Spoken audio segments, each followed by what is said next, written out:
What's going on, boys and girls? What's up, world? Austin John Plays here, and today I'm going to be showing you how for the first time in 19 years you can get yourself a Surfing Pikachu in Pokemon Ultra Sun and Ultra Moon.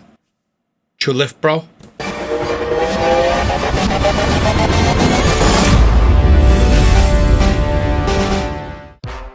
Surfing Pikachu, who we first saw in Pokemon Yellow during the introduction screen, we saw a cameo of during Pokemon Snap, and we only were able to obtain him in that generation and never able to bring him forward. There were only 4 ways to get Surfing Pikachu. There was a way to do it with a glitch. You could get Game Shark, Game Genie, or whatever it was for the Game Boy back then. You could have won a competition worldwide, or you could have gotten a Nintendo 64 and Pokemon Stadium. Pokemon Stadium required you to do one of the hardest battles throughout the entire game with Pikachu not only on your team of 6, but you weren't allowed to have any rental Pokemon, and Pikachu needed to be present during every single battle. After which, you got prompted if Pikachu wanted to learn Surf. Of course, you chose yes. And then, anytime he used Surf in battle in Pokemon Stadium, he appeared on a little surfboard, and it was adorable. And if it evolved to Raichu, Raichu actually jumps on its tail for the Surf. Also, when that Surfing Pikachu was brought back into Pokemon Yellow, you were able to do a surfing minigame, and it was pretty awesome. However, we have not seen Surfing Pikachu in over 19 years. But today, that all changes. Pokemon Ultra Sun and Ultra Moon have their awesome Mantine Surf feature, and the more you watch this video, the more you're going to realize that when I said awesome, that's sarcasm. Long story short, you're going to need to get the top spot on all 4 leaderboards for the Mantine Surf. And every time that you get the number 1 spot, you're going to unlock a new surfing move. The game pretty much makes it that way you need to go through the 4 different islands in their order that you arrive at them in order to do the next one. Just because the new move that you learn is kinda necessary for the next course.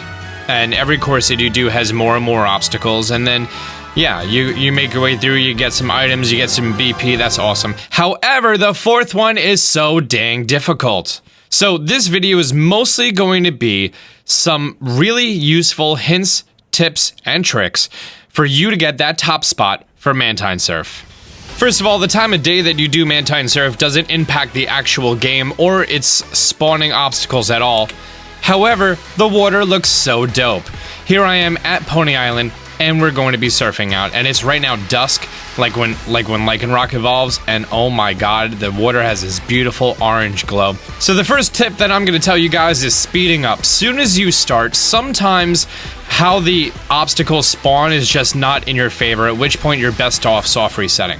Now, you see right here, after 2 speed-ups, I'm already in the air, and the trick to a speed-up is just really flicking that circle pad hard to the left, to the right, and then you want to get as fast as you can, as early as you can. Now, when you're in the air, you need to utilize that as much as you can. Of course, you want to avoid the obstacles at all costs. I found that if I hit 2 obstacles or more, then there was a very good chance that I was going to get that top spot. Next, you're going to see me right here. I'm actually on the side of the wave getting speed. You don't need to be all the way back down on flat water in order for you to speed up. That means that as soon as you land, you can actually speed up without having to deal with a lot of the obstacles. And that's something that I didn't read anywhere. No one taught me that. That's just something I just picked up on my own. For all the whales that are underwater, you kind of just want to avoid them at all costs. Of course, the whale lord, do not touch him at all. If you touch him, you fall right into the water, and that's not fun. Now, something super important here, as you're going to notice, I'm in the air and I'm doing a bunch of tricks. The tricks that you should perform are directly correlated to the height of the wave that you're currently jumping off of. Now, what I mean by that is that the Primarina twist is only for low waves, like you see right here. And then the Lantern 360 is only for tall waves. However, the Starmie 720 can be used for short or tall. If you do the same move over and over, you're gonna lose a lot of points, meaning that when you do the jump, it's not gonna be worth as many. Like if you were watching someone surf and they just did the same thing over and over, it's not that great. Also, on your way down, when you have that little bit of extra room, shove in some spins or flips there, and that's gonna really help you to rake up your points. So as you see that I'm going through, I just did a Lantern 360, I jump up, I'm gonna do a Starmie 720, because when you go from Starmie to Lantern, from Starmie to Lantern, that's when you're gonna get your most points. Oh, I messed up that Lantern right there. Of course, on the taller waves, you want to do Lantern 360 right into Starmie 720. Lantern, Starmie, Lantern, Starmie, Lantern, Starmie. On the short waves, Pre-Marina Starmie, Pre-Marina Starmie, Pre-Marina Starmie. Every single time that you go up, you should be getting some air, getting some points. Never waste your time in the air. Also, something worth mentioning is that if you do a button combination that does not fit any of the moves here, if it's 3 or more moves, you're going to be doing something called the Magikarp Splash.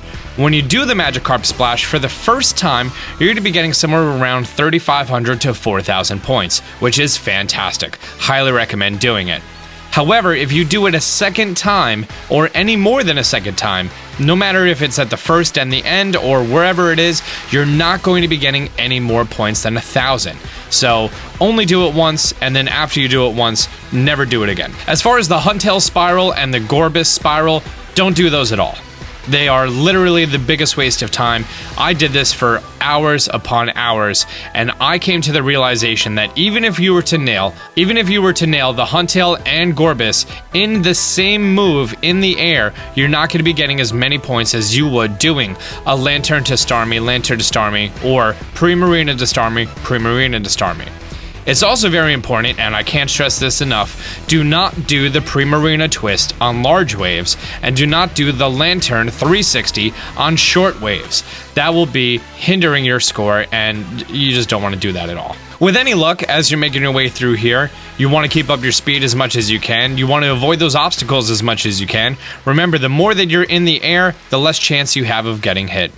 Also, if those Sharpedos are coming at you, you want to stay high up on the wave, because then you can just dip down for an extra speed boost.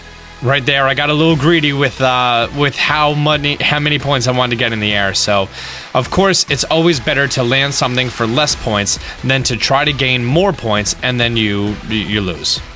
Right there, I didn't have a lot of speed whatsoever. However, it was still worth it to be able to pass the obstacles. So definitely something you want to do there. You don't realize how long this actual surfing thing is until you have to narrate the entire thing. But every time that you go through, it should be about 5 minutes.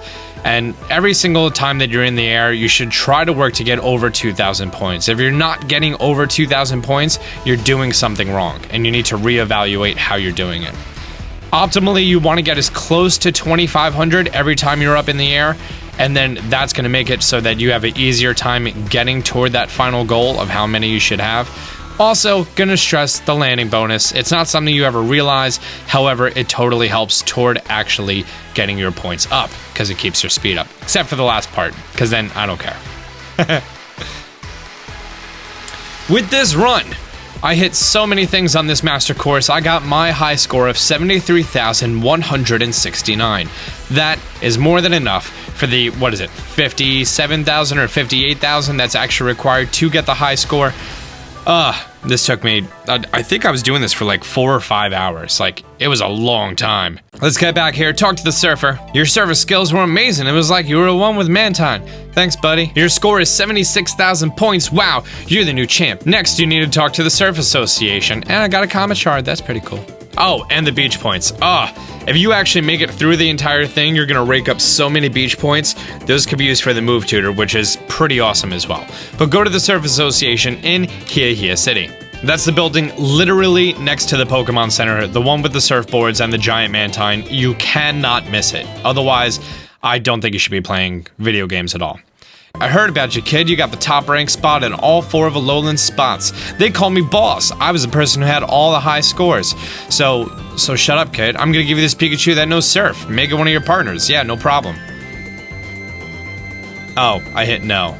When you hit no, nothing happens. Also, you can hit no and then hit save right here, and you can actually soft reset and get this Surfing Pikachu as a shiny, which is pretty dope. Of course, it has its regular shiny amount, as in 1 in 4,000, or with the shiny charm, 1 in 1,300. Mine's a female, that's cool. Let's check it out. It's level 40, it comes with a gold bottle cap, which is going to be great for training up later, and it has surf, which is totally awesome, especially for Alolan Raichu to have, who has a great special in the first place. Fantastic stuff. Unfortunately, do keep in mind that you need to be on Pony Island in order to actually get this Pikachu, so you're not going to be able to do it anywhere near the beginning of the game. And now, by far, the most disappointing thing whatsoever. When you are in battle and you go to use Surf, there is no surfboard. And right there, I think Game Freak dropped the ball. Till next time, Austin John out. Be sure to like this video and subscribe. I'm going to be giving you guys lots of helpful videos in the next following days and weeks. Till next time, Austin John out.